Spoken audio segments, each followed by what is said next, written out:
Hello student, कैसे हैं आप। वन कॉमर्स स्टडी चैनल में आपका स्वागत है। हम लेकर आए हैं कॉमर्स का paper 2 income tax unit 10 50+ MCQ most important UGC NET exam से रिलेटेड होंगे। आइए देखते हैं तो question answer, no time waste. तो पहला, the maximum amount of exemption of compensation received at the time of voluntary retirement under section 10 subsection 10C of income tax 1961 is. तो वो है 5 लाख रुपए। अगर कोई वॉलेंट्री रिटायरमेंट होता है और उसे कंपनसेशन के तौर पर अगर इनकम कोई रिसीव होती है तो वो 5 लाख रुपए तक जो है उसे एग्जाम्शन अमाउंट है उसकी 5 लाख रुपए तक। नंबर सेकंड है हमारा, the due date of the first instalment of advance tax by assessee other than company. देखो, अगर एडवांस टैक्स की फर्स्ट इंस्टॉलमेंट ड्यू होने की बात की जाए तो 15 जून है, क्योंकि हमारा जो फाइनेंशियली स्टार्ट होता है वो 1 अप्रैल से स्टार्ट होता है। तो 1 अप्रैल से स्टार्टिंग करके 3 महीने लगा लीजिए, तो 15 जून आएगी हमारी एडवांस टैक्स की first date. Second, the income from the sale of a machinery used in business is treated as. तो अगर हम किसी मशीन को बिजनेस में यूज़ करते हैं तो उसका जो इनकम होगी उसको बेचने से तो वो किस प्रकार की short term capital gain. Number 4 है, the daily allowance received by member of parliament, यानी कि मेंबर ऑफ पार्लियामेंट को जो डेली अलाउंस मिलते हैं वो एग्जेम्प्टेड होते हैं, फुल्ली एग्जेम्प्टेड। नंबर 5 है, deduction in respect of contribution to pension scheme of central government is covered under section.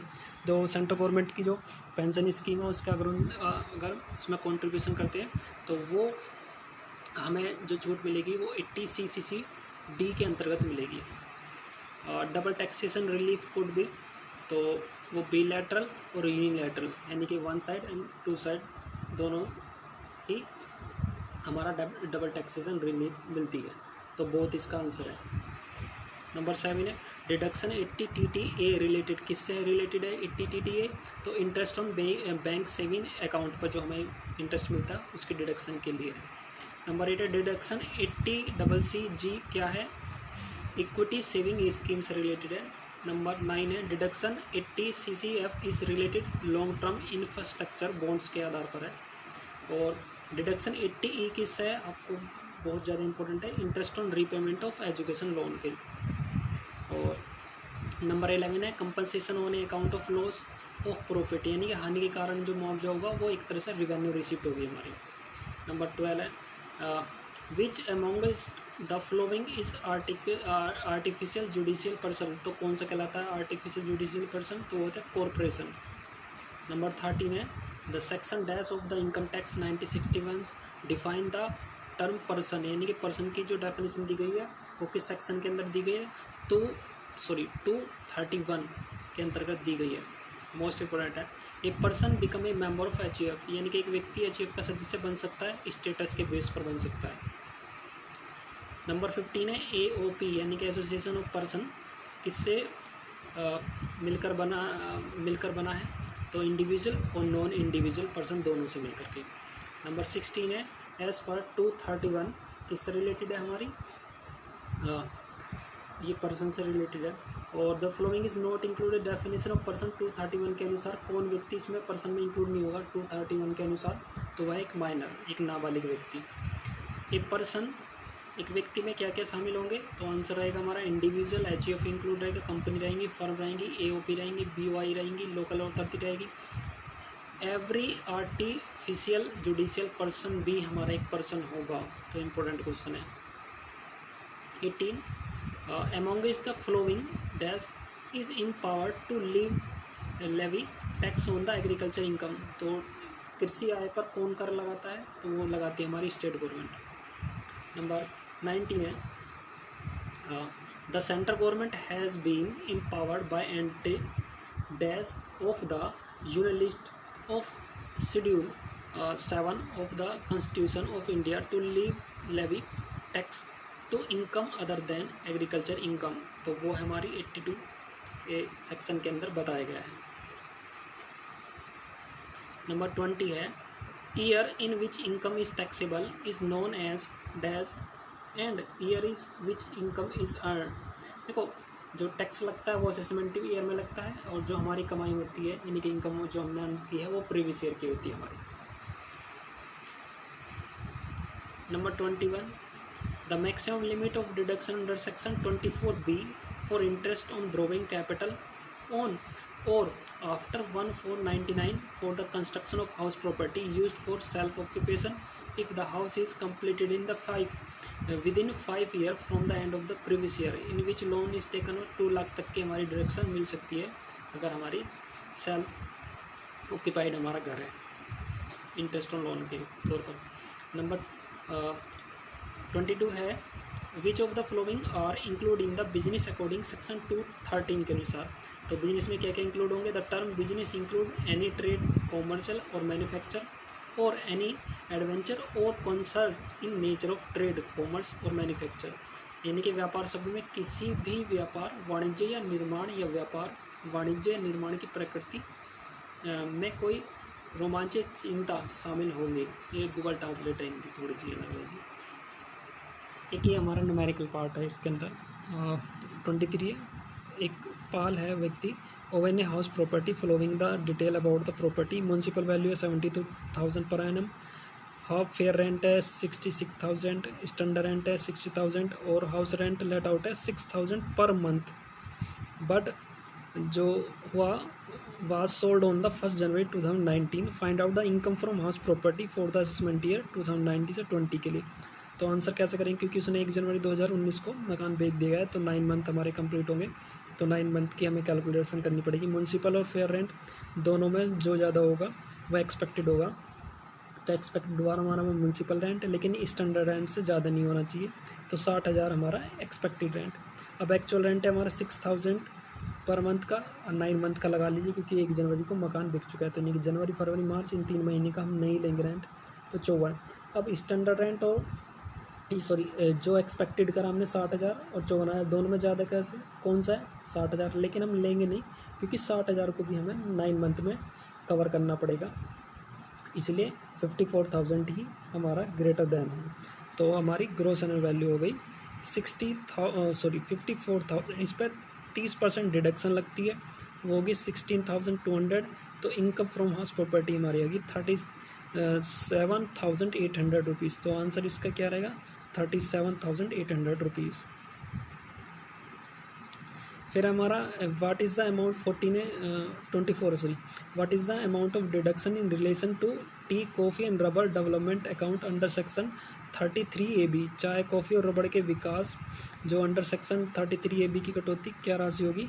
तो 40% of profit of such business, इनके बिजनेस से जो भी है वो 40%।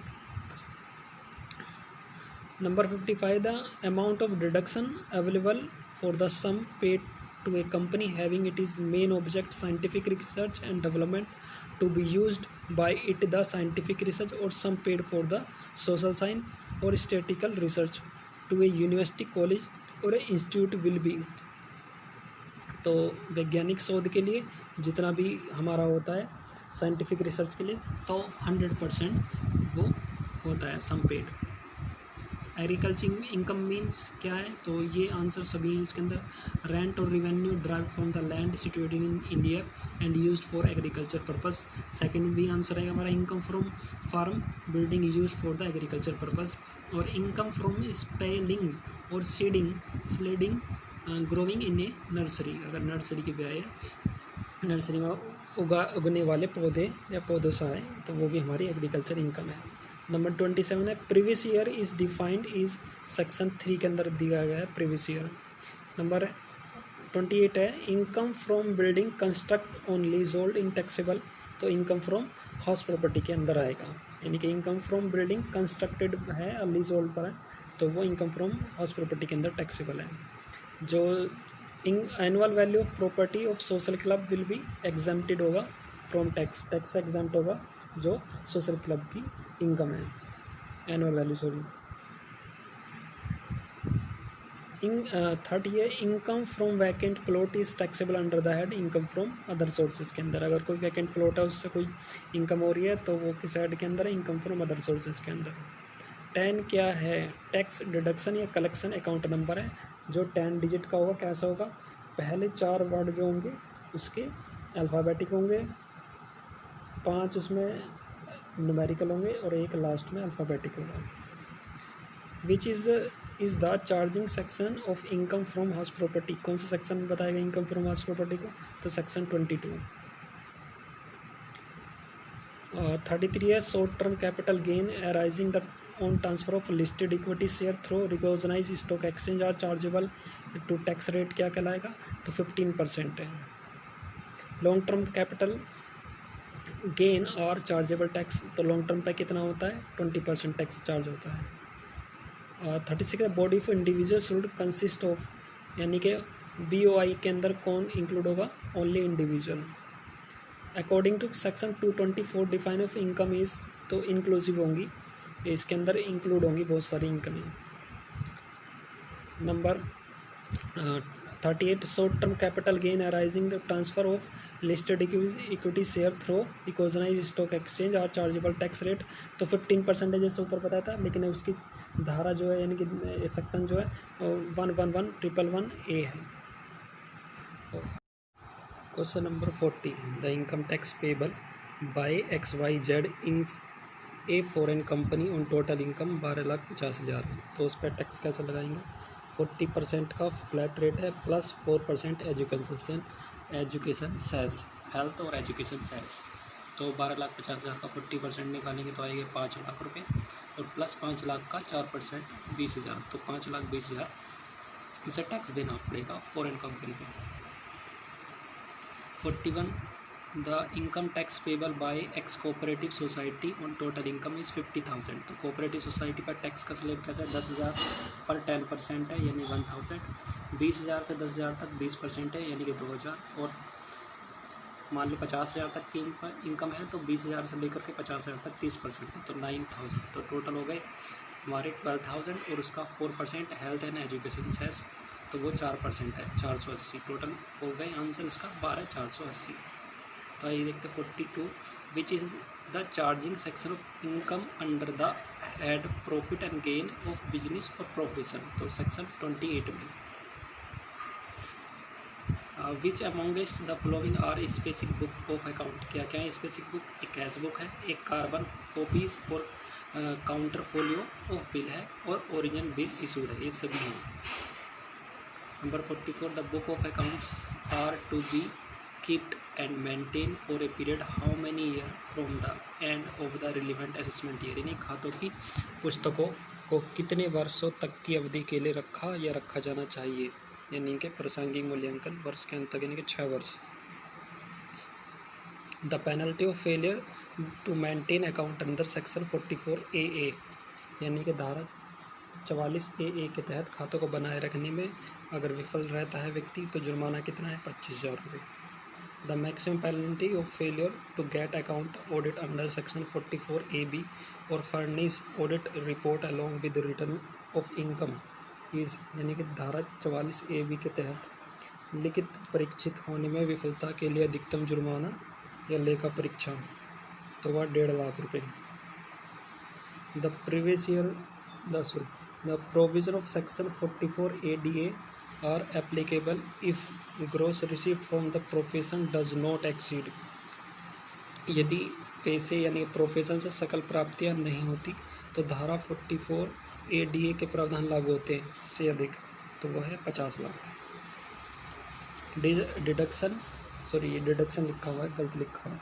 डिडक्शन 80EE किससे रिलेटेड है? Interest on loan payable for acquiring A residential house property. Section 45 किससे रिलेटेड है? इनकम फ्रॉम कैपिटल गेन, जो विच सेक्शन, यानी 48 क्वेश्चन है, which section income from capital gain, तो सेक्शन 45 के अंदर बताया गया है, और इनकम फ्रॉम अदर सोर्सेज को सेक्शन 56 के अंदर बताया है। मोस्ट इंपोर्टेंट है which section is income earn via mutual fund, mutual fund को किसने बताया? सेक्शन 10 और सब सेक्शन 23D के अंतर्गत। सेक्शन GG रिलेटेड किससे? Rent paid non salary individual के लिए है। सेक्शन 10(19) क्या है? Income received by family member of the armed force in the form of pension, अगर पेंशन मिल जाए army force. Section 10 sub section 22B किससे रिलेटेड है? Income earn by A news और ब्रॉडकास्टिंग एजेंसी। तो आई होप आपने देखे 53 question, most important है, एक बार जरूर देखने। Thank you watching this video. For this video, like and subscribe.